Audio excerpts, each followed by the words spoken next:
الحمد لله الذي بيده تصريف الأحوال وتخفيف الأسكار والصلاة والسلام على سيد الحاكمين إلى محاسن الأفعال.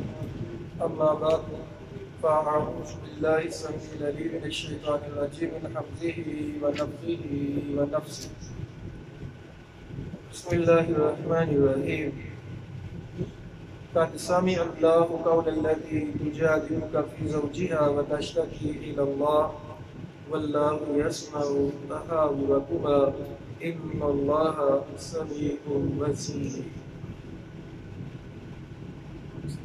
پہلی سورت جو ہے جی وہ سورۃ المجادلہ ہے. اللہ تعالیٰ فرماتے ہیں قد سمع اللہ قول التی، اللہ تعالیٰ نے سن لی ہے اس شخص کی بات، اس عورت کی بات جو آپ سے بحث کر رہی تھی اپنے خامن کے بارے میں اور اللہ سے شکایت کر رہی تھی. واللہ یسمع تحاورکما، اللہ تمہاری بات سن رہا تھا، بے شک اللہ سننے والا اور دیکھنے والا. زہار کا مسئلہ بیان کیا گیا ہے. زہار کیا ہوتا ہے؟ اگر خامن اپنی بیوی کو کہہ لیتا ہے کہ تو میری ماں جیسی ہے، جیسے میری ماں میرے اوپر حرام ہے ایسے ہی تم ہے، تو اس کو زہار کہتے ہیں. تو پہلے اسلام کی آیت نازل ہونے سے پہلے مشرکین مکہ جو تھے وہ سمجھتے تھے کہ جس نے زہار کر لیا طلاق ہو جاتی ہے. تو نبی صلی اللہ علیہ وسلم سے عورت جس کے خامن نے ایسا کہا تھا کہ تو میری ماں جیسی ہے، آپ کے مسئلہ پوچھ رہی تھی، تو اللہ تعالیٰ نے قرآن نازل کر دیا کہ اس سے طلاق نہیں ہوتی. اب کرنا کیا ہے؟ جس نے زہار کر لیا، جس نے ایسا کہہ لیا، اس کے اوپر اس کی بیوی حرام نہیں ہو جاتی. ہاں یہ کام بہت برا ہے، اس کے کہنے سے اس کی ماں تھوڑی بن گئی ہے. اب اس کا کفارہ ادا کرنا پڑے گا. اللہ فرماتے ہیں ما ہن امہاتہم ان امہاتہم الا اللہ، ان کی یہ مائیں نہیں بن گئی، ان کی مائیں تو وہ ہیں جنہوں نے ان کو جنم دیا ہے. لیکن بات بہت بری ہے. وَإِنَّ اللَّهَ لَعَفُوٌّ غَفُورٌ، اللہ معاف کرنے والا رحم کرنے والا ہے. اب اللہ تعالیٰ اس کا کفارہ بیان کرتے ہیں کہ کفارہ کیا ہے جس نے ایسا کر دیا اس نیت سے. وَالَّذِينَ يُظَاهِرُونَ مِن نِّسَائِهِمْ ثُمَّ يَعُودُونَ فَتَحْرِيرُ رَقَبَةٍ، ایک گردن کو آزاد کرنا ہے، ایک گردن غلام کو آزاد کرنا ہے. اگر اس کی طاقت نہیں ہے تو پھر 2 مہینے کے روزے رکھنے ہیں پے در پے مسلسل. اگر ایک ناگا بھی آ گیا تو پھر دوبارہ سے 2 مہینے کے مسلسل روزے رکھنے ہیں. اسی طرح اگر اس کی طاقت بھی نہیں ہے تو 60 مسکینوں کو کھانا کھلانا ہے.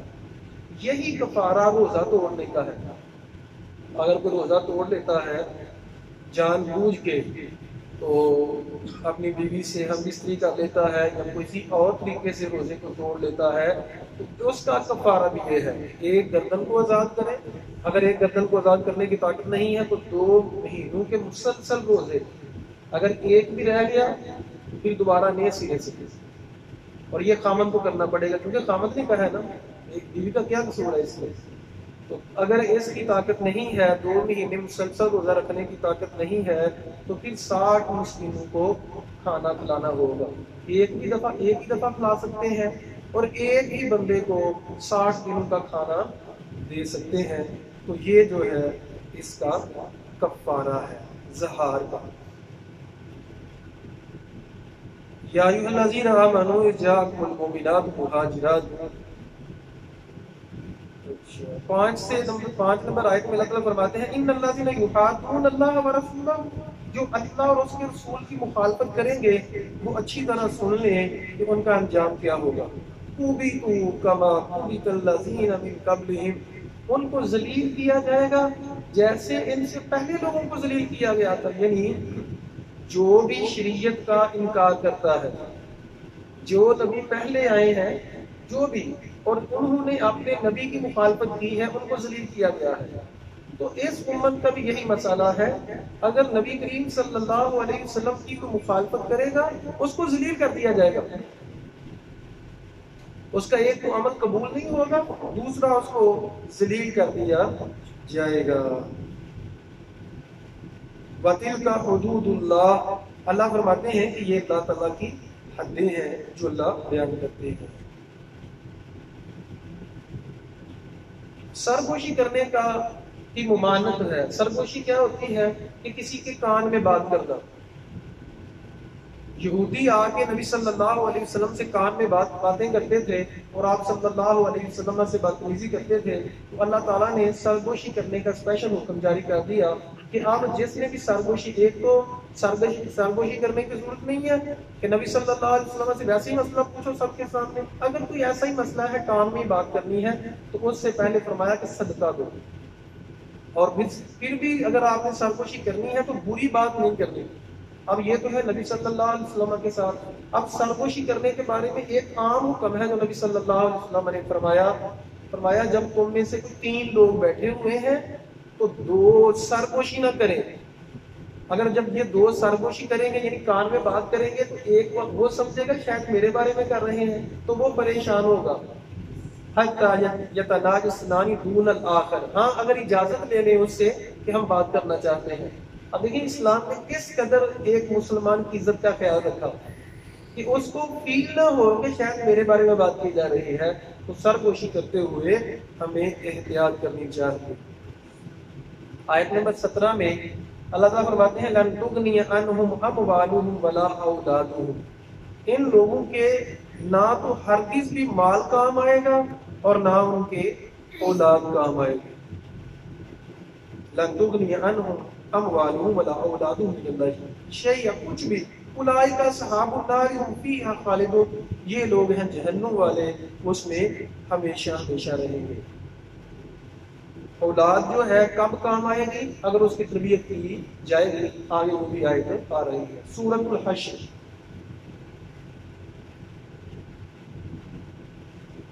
والذین جاءوا من بعدهم یقولون ربنا اغفر لنا، اللہ تعالیٰ اپنے ایمان والے بندوں کی صفت بیان کر رہے ہیں کہ ایمان والے لوگ ایک دوسرے کے لیے دعا کرتے ہیں۔ والذین جاءوا من بعدهم، جو بعد میں آئے وہ ایک دوسرے کے لیے دعا کرتے ہیں، آیت نمبر 10 میں، اور ایک دوسرے کے دل کے میں کینہ نہیں رکھتے بلکہ دعا کرتے ہیں اللہ ہمارے دل میں کسی مسلمان بھائی کا کینہ نہ رکھنا۔ یاد رکھیے گا جنت میں وہ بندہ نہیں جا سکتا جس کے دل میں کینہ، حسد اور بغض ہوتا ہے۔ ہاں اب ایک بندہ اس کے نامہ اعمال تو زیادہ ہے لیکن دل میں کینہ ہے، اس کو پول صراط سے پہلے اس کو واش کیا جائے گا، کینے کو صاف کیا جائے گا، پھر جنت میں داخل ہوں گے۔ تو کینہ، حسد، بغض ایک مسلمان کی شان نہیں ہے کہ وہ دوسرے مسلمان سے کینہ رکھے، بلکہ ایمان والے کیا کہتے ہیں؟ ایک تو اصلاح کرتے ہیں، خیر خواہی کرتے ہیں، دوسرا پھر دعا کرتے ہیں اے اللہ ہمارے دل میں ہمارے مسلمان بھائیوں کے لیے کینہ نہ رکھنا۔ والذین جاءوا من بعدہم ربنا اغفر لنا، ایک تو دعا کرتے ہیں اے اللہ ہمیں بھی معاف کر دے اور ہمارے بھائیوں کو معاف کر دے جو ایمان والے ہیں، جنہوں نے سبقت لی ایمان میں۔ وَلَا تَجْعَلْ فِي قُلُوبِنَا غِلًّا لِلَّذِينَ آمَنُوا، اور ایمان والوں کے بارے میں ہمارے دل میں کینہ نہ رکھنا۔ ربنا انک رؤوف رحیم، اے اللہ تو ہی بخشنے والا اور رحم کرنے والا ہے۔ تو یہاں سے سمجھ آتی ہے کہ الدین نصیحہ، دین خیر خواہی کا نام ہے، دین کسی کے بارے میں بہتری سوچنے کا نام ہے، کسی کا اچھا سوچنے کا نام ہے، کسی کا برا سوچنے کا نام نہیں ہے۔ کمثل الشیطان اذ قال للانسان اکفر، اللہ تعالیٰ فرماتے ہیں کہ شیطان بڑا ہی دھوکے باز ہے، انسان کو دھوکہ دیتا ہے، پہلے گناہ کرواتا ہے اور جب انسان گناہ کر لیتا ہے، کفر کر لیتا ہے، پھر کہتا ہے انی بریء منک، میں تو تجھ سے بری ہوں۔ تو شیطان دھوکے باز ہے، اس کی چالوں میں نہ آئیے گا۔ آیت نمبر 18 اور 19 میں اللہ فرماتے ہیں یا ایھا الذین آمنوا اتقوا اللہ، اے ایمان والو اللہ تعالیٰ سے ڈر جاؤ، ولتنظر نفس ما قدمت لغد، ہر کوئی تم میں سے سوچے اس نے کل کے لیے آگے کیا بھیجا ہے، کون سے اعمال اس نے کیے ہیں، کیا ایسے اعمال ہیں کہ اگر کل موت آ جائے تو انسان سوالوں کا جواب دینے کے لیے تیار ہو۔ وَلْتَنْظُرْ نَفْسٌ مَا قَدَّمَتْ لِغَدٍ وَاتَّقُوا اللَّهَ، اور تقوی اختیار کرو، اللہ کا ڈر اختیار کرو۔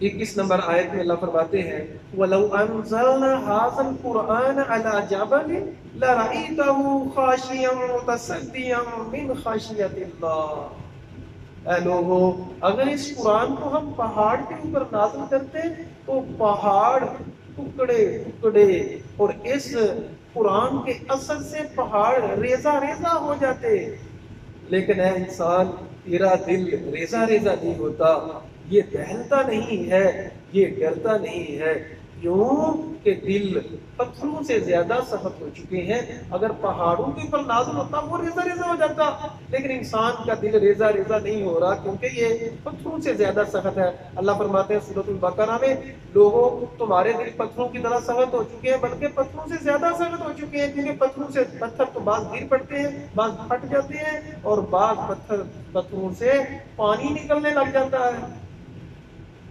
تو جو دل سخت ہو چکے ہیں، فرمایا ان ایسے دلوں کے لیے ہلاکت ہے۔ کب دل سخت ہو جاتا ہے؟ جب گناہ کر کر کے اس کے اوپر کالک جم جاتی ہے تو وہ پتھروں سے زیادہ سخت ہو جاتا ہے۔ اس کا حل کیا ہے؟ توبہ اور استغفار کرنا، اللہ تعالیٰ سے معافی مانگنا۔ فرمایا جب کوئی انسان گناہ کرتا ہے اس کے دل پہ کالا نقطہ لگ جاتا ہے، جب توبہ استغفار کرتا ہے نقطہ مٹ جاتا ہے، لیکن اگر توبہ استغفار نہیں کرتا وہ نقطہ بڑا ہوتا رہتا ہے، بڑا ہوتا رہتا ہے، ایک وقت آتا ہے دل سارے کا سارا کالا ہو جاتا ہے۔ سورۃ الممتحنہ، لقد کان لکم فی رسول اللہ اسوۃ حسنہ، یہ اللہ تعالیٰ نے قرآن مجید میں دوسری جگہ بھی ارشاد فرمایا ہے کہ لوگوں اگر کامیابی چاہتے ہو تو رسول کی زندگی کو اپنا لو۔ اور پھر اللہ تعالیٰ یہاں فرماتے ہیں لقد کان لکم فیہم اسوۃ حسنہ، ابراہیم علیہ السلام کی بات کی، اسماعیل علیہ السلام کی بات کی کہ جیسے ان لوگوں نے قربانیاں دی تم بھی ویسے قربانی دو گے تو بات بنے گی۔ ابراہیم علیہ السلام، اسماعیل علیہ السلام انبیاء گزرے ہیں، ان لوگوں نے جیسے قربانیاں دی، اے ایمان والو تم بھی قربانیاں دو۔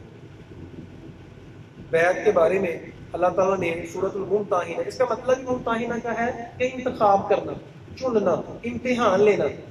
تو اللہ تعالیٰ فرماتے ہیں جب کافر عورتیں آتی ہیں کہ ہم مسلمان ہوتی ہیں، ان کا اچھی طرح سے امتحان لے لیا کرو کہ واقعی یہ مومن بھی ہیں کہ صرف نقصان پہنچانے کے لیے آئے ہیں، تو تحقیق کر لیا کریں، امتحان کر لیا کریں۔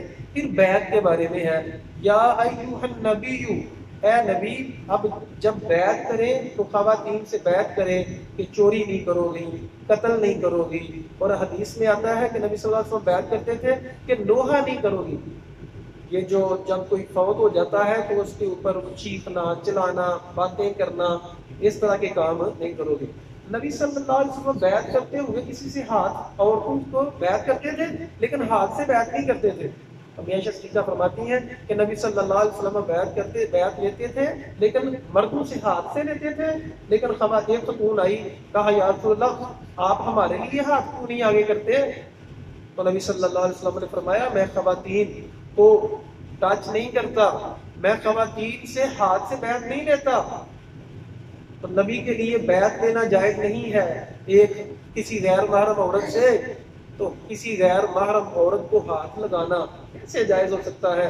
نبی صلی اللہ علیہ وسلم نے فرمایا کوئی غیر محرم کو چھوتا ہے تو اس سے بہتر ہے کہ اس کے سر کو کنڈیوں کے ساتھ پھاڑ دیا جائے۔ لوہے کی جو کنڈیاں ہوتی ہیں وہ لگا کے اس کے سر کو پھاڑ دیا جائے، اس سے یہ زیادہ بہتر ہے کہ کسی غیر محرم کو چھوئے۔ تو ہمیں نبی صلی اللہ علیہ وسلم کے اس عمل سے پتہ یہ چلتا ہے کہ آپ صلی اللہ علیہ وسلم بیعت لیتے ہوئے کتنی احتیاط کرتے تھے۔ سورۃ الصف، یا ایھا الذین آمنوا لما تقولون ما لا تفعلون، اے ایمان والو تم ایسی بات کیوں کرتے ہو جو تم کرتے نہیں ہو۔ صحابہ کرام آپس میں بحث کر رہے تھے کہ کون سا عمل افضل ہے، کون سا عمل سب سے افضل ہے، تو لیکن نبی صلی اللہ علیہ وسلم کے پاس جا نہیں رہے تھے کہ کوئی جا کے آپ سے پوچھ لے۔ تو اللہ تعالیٰ نے سورہ صف نازل کی کہ تم ایسی باتیں کرتے کہ کہتے کیوں ہو جو کر ہی نہیں سکتے۔ تو اگر تم نے کرنا چاہتے ہو، اگر رضا چاہتے ہو تو حضور سے جا کے پوچھو۔ پھر اللہ تعالیٰ نے آگے آیات نازل کی جو جہاد کرتے ہیں اللہ کی راہ میں اپنے مالوں کے ساتھ، اپنی جانوں کے ساتھ، ایسے لوگوں سے اللہ راضی ہوتا ہے۔ اللہ ایسے لوگوں سے محبت کرتا ہے جو اپنی جانوں کے ساتھ، اپنی مالوں کے ساتھ اللہ کی راہ میں جہاد کرتے ہیں۔ کافروں کے بارے میں اللہ تعالیٰ بیان کرتے ہیں یریدون لیطفئوا نور اللہ، یہ چاہتے ہیں اللہ کے نور کو اپنی پھونکوں سے بجھا دیں، اللہ کے نور کو یعنی اللہ کے دین کو ختم کر دیں، لیکن واللہ متم نورہ، اللہ اپنے نور کو دین کو پورا کرنے والا ہے، ولو کرہ الکافرون، اگرچہ کافر ناپسند کرے۔ اگلی آیت میں اللہ فرماتے ہیں دین کا مقصد کیا ہے، هو الذی ارسل رسولہ بالہدی، جس اللہ نے رسول کو ہدایت کے ساتھ بھیجا ہے اور دین حق کے ساتھ بھیجا ہے، لیظہرہ علی الدین کلہ، اس کا مقصد ہے تمام دینوں کے اوپر یہ دین غالب آ جائے۔ اسلام کی فطرت میں قدرت نے لچک دی ہے، اتنا ہی یہ ابھرے گا جتنا کہ دبا لیں گے۔ اللہ تعالیٰ فرماتے ہیں کافر جتنا مرضی چاہے دین ختم ہو جائے، یہ دین ختم نہیں ہو سکتا۔ نبی کریم صلی اللہ علیہ وسلم نے فرمایا اس وقت تک قیامت نہیں آئے گی بیت وابرین و بیت مادرین، کچے گھر میں اور پکے گھر میں میرا دین داخل نہ ہو جائے، اس وقت تک قیامت نہیں آتی۔ امام مہدی جب آئیں گے، پھر عیسیٰ علیہ السلام آئیں گے، تو ایک وقت آئے گا کہ یہ دین نافذ ہو جائے گا، سب لوگ دین کو قبول کر لیں گے اور دین محمدی کو قبول کریں گے۔ عیسیٰ علیہ السلام بھی آئیں گے تو دین محمدی پہ آئیں گے، شریعت محمدی کی پیروی کریں گے۔ یا ایھا الذین آمنوا کونوا انصار اللہ، اے اللہ کے بندو، اے ایمان والو، اللہ کے مددگار بن جاؤ۔ جیسے حواری عیسیٰ علیہ السلام نے حواریین کو کہا تھا کہ من انصاری اللہ، اللہ کے لیے میری مدد کون کرے گا؟ حواریون نے کہا نحن انصار اللہ، ہم اللہ کے مددگار ہیں۔ اللہ تعالیٰ ایمان والوں سے ڈیمانڈ کر رہے ہیں ایمان والوں تم اللہ کے مددگار بن جاؤ۔ اب اللہ کے مددگار کیسے بننا ہے؟ اللہ کے دین کے مددگار بننا ہے۔ اس قرآن کو دنیا کے کونے کونے تک پہنچانے کے لیے توجہ کریں، بہتری کی کوشش کریں، جتنا ایمان زیادہ ہے لوگوں تک اس کو پھیلانے کی کوشش کریں، اچھی باتیں لوگوں تک پھیلانے کی کوشش کریں، اللہ کے دین کے مددگار بن جائیں۔ اللہ کے دین کا کام جیسے بھی ہو رہا ہے، جس طرح بھی ہو رہا ہے، اس کی مدد کریں، اپنا تن من دن سب کچھ اس کے لیے قربان کر دیں، جیسے فرمایا عیسائیوں نے کیا تھا۔ کون سے عیسائی؟ جو عیسیٰ علیہ السلام کے خصوصی ساتھی تھے، انصار۔ تو تم بھی اللہ کے دین کے مددگار بن جاؤ۔ اس سے بڑی بات کیا ہوتی ہے؟ دیکھیں اللہ تعالیٰ نے لفظوں کا انتخاب کتنا پیارا کیا۔ مدد دین کی کرنی ہے، فائدہ اپنا ہے، لیکن اللہ نے کہا وہ میری مدد کر رہا ہے، اللہ کی مددگار ہے۔ جیسے اللہ تعالیٰ نے وَمَن يُقْرِضُ اللَّهَ قَرْضًا حَسَنًا، آج کی سبق میں ہے، اللہ تعالیٰ فرماتے ہیں کہ اللہ کو قرض حسنہ کون دے گا؟ اب اللہ کو قرض حسنہ کی ضرورت ہے، مطلب اللہ کے دین کی مدد کون کرے گا؟ اللہ کے بندوں کو قرض حسنہ کون دے گا؟ تو اللہ تعالیٰ نے نسبت اپنی طرف کی ہے۔ میری زندگی کا مقصد تیرے دین کی سرفرازی، میں اسی لیے مسلمان، میں اسی لیے نمازی، اس شعر کے اور اس آیت کا ہمیں مصداق بننے کی کوشش کرنی چاہیے۔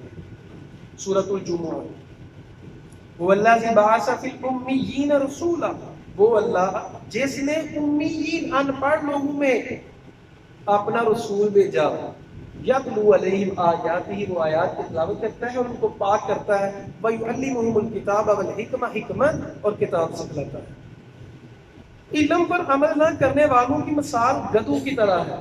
اللہ تعالیٰ فرماتے ہیں جن لوگوں کو علم عطا کیا گیا لیکن وہ عمل نہیں کرتے، وہ گدھوں کی طرح ہے، جیسے گدھوں نے کتابیں اٹھائی ہوں۔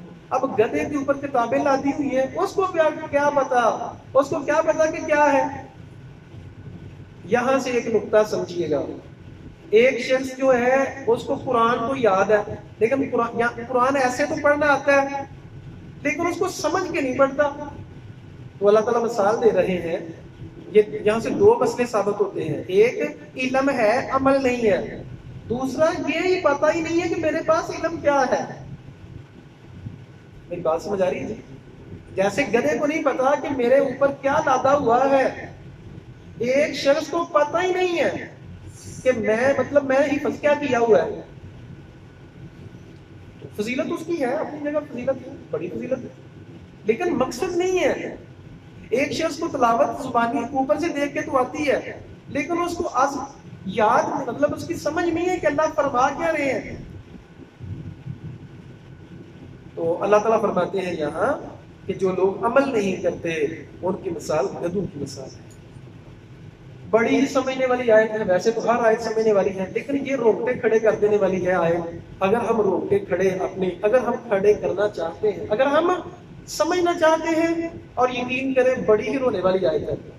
شاید کبھی آپ لوگوں نے اس طرح کر کے آیت کو نہ سمجھا ہو، لیکن میں عرض کروں گا آپ ذرا غور کیجئے گا، ہمیں آیت کی سمجھ آتی ہے. اللہ تعالیٰ فرماتے ہیں لوگوں جب جمعے کی نماز اذان ہو جائے فَاسْعَوْا إِلَىٰ ذِكْرِ اللَّهِ، اللہ کے ذکر کی طرف دوڑ لگا دو. نبی کریم صلی اللہ علیہ وسلم نے فرمایا جب جمعے والے دن اذان ہوتی ہے، منبر کے اوپر خطیب صاحب بیٹھ جاتے ہیں، فرشتے اپنے رجسٹر بند کر کے بیٹھ جاتے ہیں. اسپیشل جو ثواب ہے نا وہ نہیں ملتا. ہاں جو بعد میں آئے گا ٹھیک ہے، جمعہ اس کا ہو جائے گا، ثواب کم سے کم ہوتا ہوا انڈے تک چلا جائے گا. پہلے جو آئے گا اس کو اونٹ کا ثواب آپ لوگوں کو پتا ہے اس حدیث کا. میں جو سمجھانا چاہتا ہوں ذرا وہ سمجھیے گا. یہ ضروری ہے کہ جمعے والے دن جلدی، یعنی اذان ہو گئی، اذان سے پہلے پہنچے. آپ لوگوں کو پتا ہے کہ مسلمانوں کا سب سے معزز دن اللہ نے کون سا دیا ہے؟ جمعہ. یہودیوں کو کون سا دن دیا تھا؟ ہفتہ. عیسائیوں کو اتوار. ہفتے کی انہوں نے عزت نہیں کی تو اللہ نے ان کو کیا بنا دیا؟ قرآن میں ذکر ہے کہ ہفتے والوں کا ذکر کرو، ہفتے والوں کو ہم نے تباہ و برباد، یہ قرآن میں ذکر ہے. پھر سبت، ہفتے والوں کی بات. ان لوگوں نے، اللہ نے پورا دن کہا تھا کہ مچھلیاں نہیں پکڑنی، انہوں نے مچھلیاں پکڑی. اللہ نے کیا کہا؟ انہوں نے مکر کیا نا، چال چلی. اللہ نے کہا کونوا قردۃ خاسئین، بادترین بندر بن جاؤ، ذلیل ہو جاؤ، اور ذلیل کر دیا.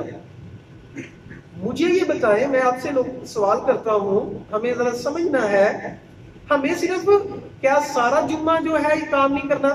کتنی دیر نہیں کرنا؟ صرف جب اذان تقریباً 1 گھنٹہ بنتا ہے، آپ کہہ لیں صرف 1 گھنٹہ ہم سے ڈیمانڈ کی گئی. یہودیوں سے پورا دن تھا اور ان کا بزنس ہی مچھلیاں پکڑنا تھا، اور مچھلیاں ہفتے والے دن اوپر آتی تھی، عام دنوں میں اس طرح نہیں آتی تھی. کتنی بڑی آزمائش تھی میرے دوستوں. ہم لوگ نا بڑی ہی غفلت میں ہیں. یقین کریں، ہم سمجھتے ہیں ہم نے کلمہ پڑھ لیا، پکے پکے جنتی ہیں، چاہے جمعے کی عزت کرے چاہے نہ کرے. کیا اللہ تعالی ہمارے لیے اپنے اصول کو بدل دے گا؟ اللہ نے یہودیوں نے جب عزت نہیں کی تھی ہفتے کی، اللہ نے بندر اور خنزیر بنا دیا، عذاب نازل کیا، ان کے اوپر غضب نازل کیا. اور اگر میں جمعے کی عزت اور احترام نہیں کروں گا، میرے اوپر اللہ کا غضب نہیں ہوگا؟ میرے اوپر اللہ کا عذاب نہیں آئے گا؟ عذاب کی کئی صورتیں ہیں. عذاب آتا ہے ان لوگوں پہ جو جمعے کی قدر نہیں کرتے. اب چھوٹے عذاب بھی ہوتے ہیں، بڑے عذاب بھی ہوتے ہیں. اچھی طرح سے سمجھ لیجئے گا، یہودی جو ہے نا، یہودی ان کا پھر بھی کوئی نہ کوئی بیک گراؤنڈ ہے خاندانی. یہودی نا آج بھی تبلیغ نہیں کرتے. کوئی بندہ چاہ کے بھی یہودی نہیں ہو سکتا. کیوں؟ وہ کہتے ہیں کہ ہم نبیوں کی اولاد ہیں، ہم جنتی ہیں، اور آج بھی وہ مناظرہ کرنے کے لیے تیار ہے. وہ کہتے ہیں ہم سارے جنتی ہیں. وہ نبیوں کی اولاد تھی، اللہ نے ان کو بندر اور خنزیر بنا دیا. تو ہمارا کیا حال ہوگا؟ اللہ نے تو ان کے اوپر کرم ہی بڑے کیے تھے. تو میرے عزیز دوستو، ہم جمعے کا ادب کیا کریں، احترام کیا کریں، کہیں ہمارے ساتھ بھی معاملہ وہ نہ ہو جائے. اللہ فرماتے ہیں ما یبدل القول لدی، میں اپنے اصولوں کو نہیں بدلتا چاہے آگے جو بھی ہو. تو اللہ تعالیٰ ہمیں سمجھنے کی توفیق عطا فرمائے اور جمعے کا ادب اور احترام کرنے کی توفیق عطا فرمائے. جمعہ جب شروع ہونے سے پہلے آ جایا کریں، اس کی بڑی فضیلتیں ہیں، وہ علیحدہ موضوع ہے.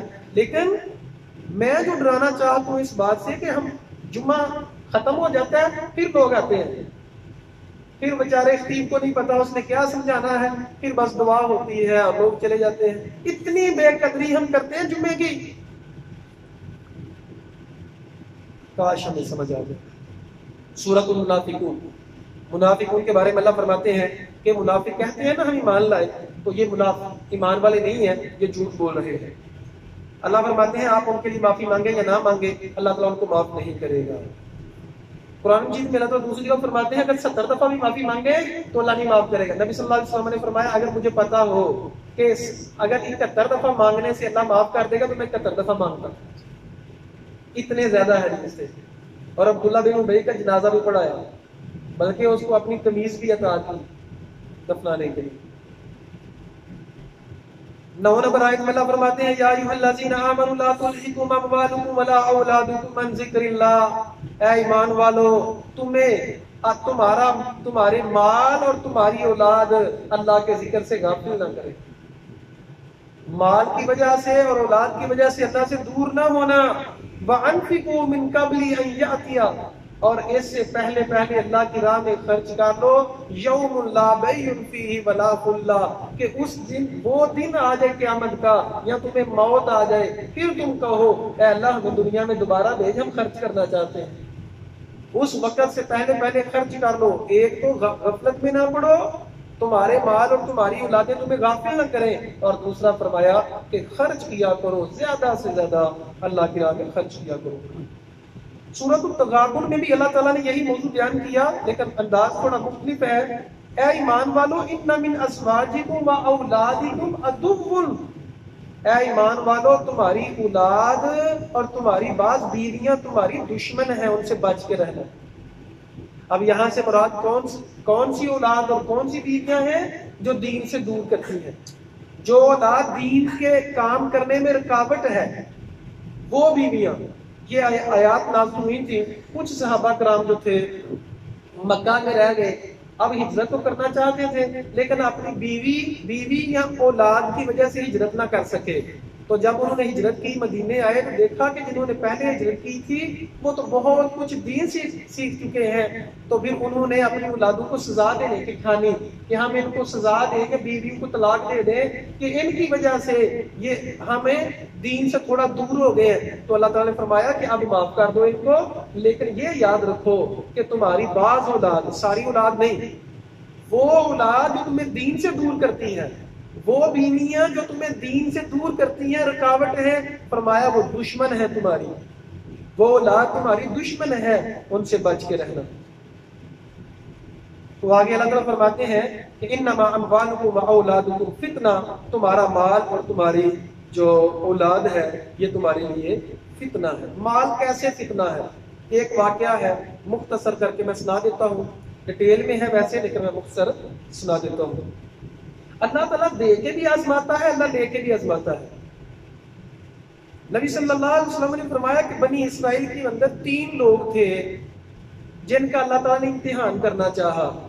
ایک کوڑ کے مرض میں تھا، جسم سارا گلا ہوا تھا، اس کا سائے لوگ نفرت کرتے تھے.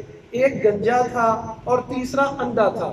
گنجا ہونا اس وقت بہت بڑا عیب سمجھا جاتا تھا، دور کی بات ہوتی ہے، لیکن آج کل یہ معاملہ نہیں ہے. آج کل تو یہ بیماری بہت عام ہے. جوان لوگ جو ہے یا پھر بوڑھے جب ہو جاتے ہیں تو ہمارے ہاں یہ بہت عام سی بات ہے. لیکن اس وقت لوگ گنجے کو بہت برا سمجھتے تھے اور لوگ سمجھتے تھے کہ میں بہت برا ہوں، یعنی دور کی بات ہے. فرشتہ کوڑی جو مرض تھا اس کے پاس آیا، اسے کہا بھائی کیا چاہیے؟ اس نے کہا چاہیے کیا میرا جسم ٹھیک ہو جائے، لوگ مجھ سے نفرت کرتے ہیں، نفرت نہ کرے.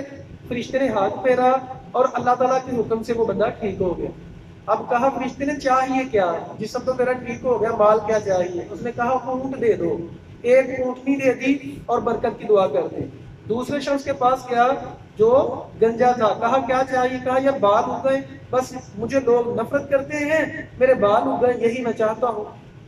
ہاتھ پھیرا انہوں نے، رشتے نے، اور بال اگائے. اور کہا مال کیا چاہیے؟ کہا مال جو ہے مجھے گائے بڑی پسند ہے، گائے دے دی اور برکت کی دعا کر دی. تیسرا شخص تھا اندھا، اس کے پاس گیا، کہا کیا چاہیے؟ کہا چاہیے کیا؟ بس آنکھیں ٹھیک ہو جائیں. ہاتھ پھیرا انہوں نے آنکھوں کے اوپر تو آنکھیں ٹھیک ہو گئی، دیکھنے والا بن گیا. تو فرشتے نے کہا مال کیا چاہیے؟ کہا بکری چاہیے، بکریاں مجھے بڑی پسند ہے. فرشتے نے تینوں کے لیے برکت کی دعا کر دی. اب ایک لمبا عرصہ گزرا، 50 سال گزرے، 60 سال گزرے، یہ جتنا بھی عرصہ اللہ کو منظور تھا وہ گزرا. تو یہ تینوں لوگ جو تھے بہت امیر ہو چکے تھے، یعنی اپنے علاقے کے رئیس بن چکے تھے، بہت بڑے. پہلا جو تھا اس کے پاس وہی فرشتہ گیا لیکن فقیر بن کے گیا. یہ بخاری کے اندر روایت ہے، بخاری مسلم دونوں میں ہے. فقیر بن کے گیا، کہا ہے اللہ کے بندے میں مسافر ہوں. اب یہ اس کے اوپر اونٹوں کا ایک لشکر ہے، اونٹ ہی اونٹ ہے، جدھر نظر جاتی ہے اونٹ ہی اونٹ ہے، بہت زیادہ اونٹ ہے. کہا میں مسافر ہوں، غریب بھی ہوں، میری مدد کر، اللہ کے نام پہ مجھے کچھ دے۔ اس نے کہا کہ دیکھو میری اور بھی بڑی ذمہ داریاں ہیں، میرے اور بھی بڑے مصروفیات ہیں، میں نہیں دے سکتا، جاؤ۔ فرشتے نے اوقات یاد دلائی، اس نے تکبر کیا، فرشتے نے اوقات یاد دلائی، کہا دیکھ، پہلے تو فرشتے نے عام بات کی، پھر کہا دیکھ تو جو تھا کوڑ کے مرض میں تھا، لوگ تجھ سے نفرت کرتے تھے، اللہ تعالیٰ نے تجھے شفا عطا فرمائی، تیرے پاس تو کوڑی بھی نہیں تھی، اللہ نے تجھے مال اتنا عطا کیا، اس اللہ کے نام سے مانگتا ہوں جس نے تجھے شفا بھی عطا فرمائی، تجھے پیسے بھی عطا فرمائے۔ لیکن یہ اس بندے کی آنکھیں بدل چکی تھی، اس کو مال نے تباہ و برباد کر دیا ہوا تھا، یہ تکبر میں آخری حد کراس کر گیا تھا جیسے قارون نے کیا تھا۔ اس نے کہا دیکھو میں تو اپنے بڑے خاندان سے امیر ہوتا چلا جا رہا، امیر تھا، تو کسی اور کی بات کر رہا ہے، اور میں تو بڑی دیر سے ایسے ہوں۔ تو دھکے مار کے باہر نکال دیا، اور پھر فقیر نے، اس فرشتے نے کہا اگر تو جھوٹ بول رہا ہے اللہ تجھے ویسا ہی کر دے جیسا تو پہلے تھا۔ اللہ نے اس کا مال بھی برباد کر دیا اور اس کو کوڑ کی مرض میں دوبارہ داخل کر دیا کہ تو کوڑا ہو جا، کہ تو تکبر کرتا ہے۔ قارون نے تکبر کیا، اللہ نے زمین میں دنسا دیا، اس کو بھی اور اس کے مال کو بھی۔ دوسرے کے پاس فرشتہ گیا، گائے والے کے پاس، کہا بھائی اللہ کے نام سے مانگتا ہوں جس نے تجھے مال عطا کیا۔ اس نے کہا دیکھو بھائی اور بھی بڑی ذمہ داریاں ہوتی ہیں، تکبر کیا، یعنی بات نہیں مانی۔ اس نے پھر اوقات یاد دلائی فرشتے نے کہ میں تجھے جانتا ہوں، لوگ تجھ سے نفرت کرتے تھے، تیرے پاس ایک پیسہ نہیں ہوتا تھا، جس اللہ نے تجھے مال عطا کیا، جس اللہ نے تجھے صحت عطا کی، اس اللہ کے نام سے مانگتا ہوں۔ اس نے کہا جاؤ چلے جاؤ، میں تو کسی اور کی بات کر رہا ہے، اور تکبر کیا، دھکے دے کے نکال دیا، کہا کہ میں بڑی دیر سے امیر ہوں، ہمارا تو بڑی دیر کا بھی معاملہ چل رہا ہے، میں رئیس چلتا آ رہا ہوں۔ فرشتے نے کہا کہ تو جھوٹ بول رہا ہے، اللہ تجھے دوبارہ ویسا ہی کر دے۔ اللہ نے اس کا مال بھی برباد کر دیا، اس کی صحت بھی برباد کر دی، اس کو اسی طرح کر دیا۔ اب فرشتہ تیسرے کے پاس گیا، اب سارے لوگ ایک جیسے نہیں ہوتے، بہت کم لوگ ہوتے ہیں کہ مال کی وجہ سے ان کا دماغ خراب نہیں ہوتا، بلکہ وہ سیٹ رہتے ہیں، اور وہ کون ہوتے ہیں؟ جن کے اوپر اللہ کا بڑا ہی فضل ہوتا ہے۔ فرشتہ آیا، کہا اس اللہ کے نام سے مانگتا ہوں۔ اب اس نے حدیث کے الفاظ ہیں ڈائریکٹ ہی، چونکہ فرشتہ جو ہے اس نے یہ نہیں کہا کہ بھائی میں مسافر ہوں مجھے دو، ڈائریکٹ ہی کہا اس اللہ کے نام سے مانگتا ہوں جس نے تجھے اتنا مال عطا فرمایا اور تو اندھا تھا، تجھے صحت عطا فرمائی۔ بندہ جو ہے کہتا ہے کس کی بات کر رہا ہے؟ میرے رب کی بات کر رہا ہے، میرے اللہ کی بات کر رہا ہے کہ میں اپنے اللہ کے نام پہ دوں؟ جاؤ جتنی بکریاں نظر آ رہی ہیں جتنی چاہتا ہے لے لے، میرے رب کی بات کی ہے، میرے اللہ کی بات کی ہے۔ فرشتے نے کہا دیکھ بھائی میں تو اللہ کی طرف سے فرشتہ ہوں، تمہاری آزمائش کی گئی ہے، جو تم دوسرے دو تھے وہ تو فیل ہو چکے، اللہ نے ان کا مال برباد کر دیا، ان کی صحت برباد کر دی، تو پاس ہو گیا ہے، جا تجھے اللہ تیرے مال میں تجھے برکت عطا فرمائے۔ تو اللہ فرماتے ہیں انما اموالکم واولادکم فتنہ، لوگو تمہارا مال اور تمہاری اولاد تمہارے لیے فتنہ ہے، فاحذروا، ان سے بچ کے رہو۔ سورۃ التحریم، یا ایھا النبی لم تحرم ما احل اللہ لک۔ اچھا اس میں پیچھے ایک آیت رہ گئی ہے تقوی اختیار کرنے کی اور توکل کرنے کی۔ اللہ فرماتے ہیں من یتق اللہ یجعل لہ مخرجا، جو تقوی اختیار کرتے ہیں اللہ تعالیٰ اس کو نکلنے کا راستہ، ان مشکلات سے نکال دیتے ہیں، وَيَرْزُقْهُ مِنْ حَيْثُ لَا يَحْتَسِبُ، اسے وہاں سے رزق عطا فرماتے ہیں سوچ نہیں سکتا کہ یہاں سے رزق ملے گا۔ اگلی آیت میں اللہ فرماتے ہیں من یتق اللہ یجعل لہ من امرہ یسرا، جو تقوی اختیار کرے گا اللہ اس کی مشکلات کو آسان کر دے گا۔ اور پھر اللہ فرماتے ہیں وَمَن يَتَوَكَّلْ عَلَى اللَّهِ فَهُوَ حَسْبُهُ، جو اللہ کے اوپر توکل کرے گا اللہ اسے کافی ہو جائے گا۔ سورۃ التحریم میں اللہ فرماتے ہیں یا ایھا النبی لم تحرم ما احل اللہ لک، اے نبی آپ وہ چیزیں کیوں حرام کرتے ہیں جس کو اللہ نے حلال کیا ہے۔ ایک بات یہاں سے یہ سمجھ آئی کہ نبی بھی چاہ کے وہ چیز حرام نہیں کر سکتا جس کو اللہ نے حلال کیا ہوا ہے۔ اب مسئلہ کیا تھا؟ نبی کریم صلی اللہ علیہ وسلم زینب رضی اللہ کے گھر ٹھہرتے تھے، شہد پی کے آتے تھے، تو حفصہ رضی اللہ عنہا اور عائشہ صدیقہ رضی اللہ عنہا کو پسند نہیں تھا، انہوں نے پلاننگ کی کہ جب نبی صلی اللہ علیہ وسلم ہمارے گھر آئیں گے تو ہم کہیں گے کہ آپ کے منہ سے مغافیر کی بدبو آ رہی ہے. مغافیر ایک پھول نامی چیز تھی, وہ جب کھا لیتے ہیں تو منہ سے تھوڑی بدبو آتی ہے. تو نبی صلی اللہ علیہ وسلم کو جب یہ کہا تو نبی صلی اللہ علیہ وسلم نے فرمایا میں نے تو شہد پیا ہے اور میں قسم کھاتا ہوں کہ آئندہ وہ شہد نہیں پیوں گا. تو اللہ تعالیٰ نے یہ آیت نازل کر دی کہ آپ اپنی بیویوں کو کی رضا کے لیے اللہ کی حلال کردہ چیزوں کو حرام کرتے ہیں, ایسا ہرگز بھی نہیں کرے. یا ایھا الذین آمنوا قوا انفسکم واہلیکم نارا, سورۃ التحریم کی آیت نمبر 6 اور 7 میں اللہ تعالیٰ اولاد کی تربیت اور اپنی تربیت کے بارے میں فرماتے ہیں, اے ایمان والو اپنے آپ کو اور اپنے گھر والوں کو جہنم کی آگ سے بچاؤ. وقودها الناس والحجارہ, جس آگ کا ایندھن انسان اور پتھر ہے, اور اس آگ کے اوپر علیہا ملائکۃ, اس کے اوپر ایسے فرشتوں کی ڈیوٹی ہے, لا یعصون اللہ, وہ اللہ کی نافرمانی نہیں کرتے, ویفعلون ما یؤمرون, وہی کرتے ہیں جس کا ان کو حکم دیا جاتا ہے. تو اپنے آپ کو اور اپنے گھر والوں کو جہنم کی آگ سے بچاؤ.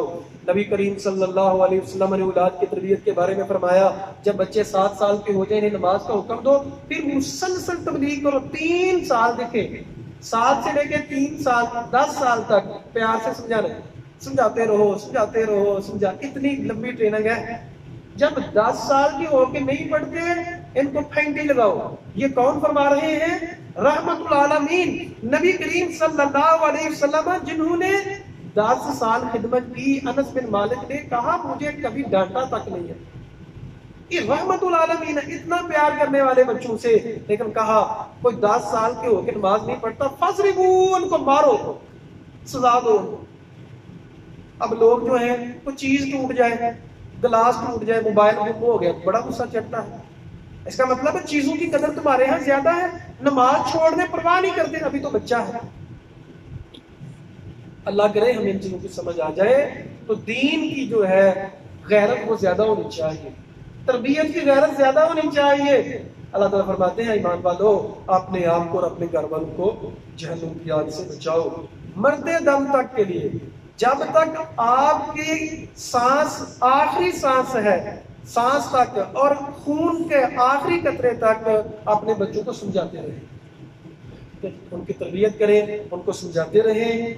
ہمارا کام سمجھانا ہے, مالی دا کم پانی لانا تے پر پر مشکاں لاوے. مالک دا کم پھل پھل لانگنا, لاوے یا نہ لاوے. توبو الاللہ توبۃ النصوحا, اے لوگو اللہ کی طرف توبۃ النصوح کرو, توبۃ النصوح پکی توبہ کرو. یاد رکھیے گا توبہ کرنے کے لیے یہ شرط ہے کہ آئندہ نہ یہ گناہ نہ کرنے کا پکا عزم ہو کہ میں آئندہ یہ گناہ نہیں کروں گا. اللہ تعالیٰ نے اسی سورہ میں نبی کریم صلی اللہ علیہ وسلم کی بیوی کو ایک تو سمجھایا جا رہا ہے, دوسرا عقیدہ سمجھایا جا رہا ہے پوری امت کو کہ نبی بھی اپنے گھر والوں کو جہنم کی آگ سے نہیں بچا سکتے. کہا اللہ تعالیٰ فرماتے ہیں نوح علیہ السلام اور لوط علیہ السلام کی بیویاں جو تھیں وہ چونکہ کافرہ تھیں ان کو عذاب میں مبتلا کیا گیا. وہ نبی جو ہیں اپنی بیویوں کو بچا نہیں سکے. نوح علیہ السلام اپنے بیٹے کو نہیں بچا سکے. نبی کریم صلی اللہ علیہ وسلم چاہتے تھے ابو طالب مسلمان ہو جائے لیکن نہیں ہوئے. اتنی زیادہ محبت تھی ابو طالب کو, اتنی زیادہ محبت تھی, لیکن وہ محبت کام نہیں آئی جب تک ہم اطاعت نہ کریں, جب تک ہم اتباع نہ کریں, جب تک ہم پیروی نہ کریں. آخری آئی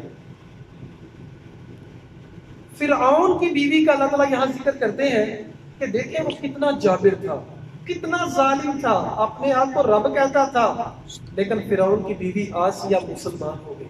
اور اس نے کہا ربی بنی لی عندک بیتا فی الجنہ, اے اللہ میرا جنت میں گھر بنا دے. فرعون نے جب دیکھا کہ میری بیوی مسلمان ہو گئی ہے تو اس نے اپنی بیوی کو زندہ لٹا کے زمین پر اتنے بڑے بڑے کیل پورے جسم کے اوپر کیل ٹھونک دیے اور کہا اگر تو کفر نہیں کرے گی اپنے رب کا, مجھے اپنا رب نہیں مانے گی تو کسی طرح مر جائے گی. آسیہ نے کہا تو جس طرح چاہتا ہے مجھے سزا دے, لیکن میں اپنے رب کا انکار نہیں کر سکتی. کتنی نعمتوں سے پلی ہوئی تھی. شہنشاہ جو کہلواتا تھا بادشاہ, بادشاہوں کا بادشاہ, اس کی بیوی ہے. لیکن جب ایمان کی سمجھ آ گئی، جب دین کی سمجھ آ گئی تو اپنی جان قربان کر دی، اور ایسے قربان نہیں کی کیل پھونک پھونک کے ظالم نے مار دیا، اور آخری دم تک وہ یہی کہتی رہی کہ میں آمنت باللہ، میں اللہ کے اوپر ایمان لائی ہوں اور مجھے اس کی پرواہ نہیں ہے کہ مجھے کیسے کیسے سزا دی جائے۔ اس لیے نبی صلی اللہ علیہ وسلم نے فرمایا لوگوں تم سے پہلے لوگوں کو آرے کے ساتھ دو ٹکڑے کر دیا جاتا تھا، لیکن وہ لوگ پھر بھی دین سے نہیں ہٹے، وہ لوگ دین سے پھر بھی نہیں پھرے۔ آج ہم دیکھیں ہماری دین کے ساتھ محبت، چھوٹی چھوٹی باتوں کی وجہ سے 5-10 ہزار روپے کے لیے نماز چھوڑ دیتے ہیں، ایک گاہک آنے والا دو گاہکوں کی وجہ سے، دیکھیں کتنا بڑا ہمارا عقیدے کا مسئلہ ہے کہ گاہکوں کے لیے نماز چھوڑ دیتے ہیں، چھوٹے سے کام ہے نماز چھوڑ دیتے ہیں۔ اللہ کے بندو، جب ایمان پختہ ہوتا ہے تو پھر انسان اپنی جان کی پرواہ نہیں کرتا، اپنی اولاد کی پرواہ نہیں کرتا، اپنے بیوی بچوں کی پرواہ نہیں کرتا۔ سورۃ التوبہ میں اللہ فرماتے ہیں اے ایمان والو قل ان کنتم، اگر ان کان اخوانکم وعشیرتکم، اگر تمہارے قبیلے، تمہاری بیویاں، تمہاری اولاد، تمہاری تجارت اللہ تعالیٰ سے اور اللہ کے رسول سے زیادہ پسند ہے تمہیں، تو اللہ تعالیٰ کے عذاب کا انتظار کرو، اللہ تعالیٰ تمہیں عذاب ضرور دے گا۔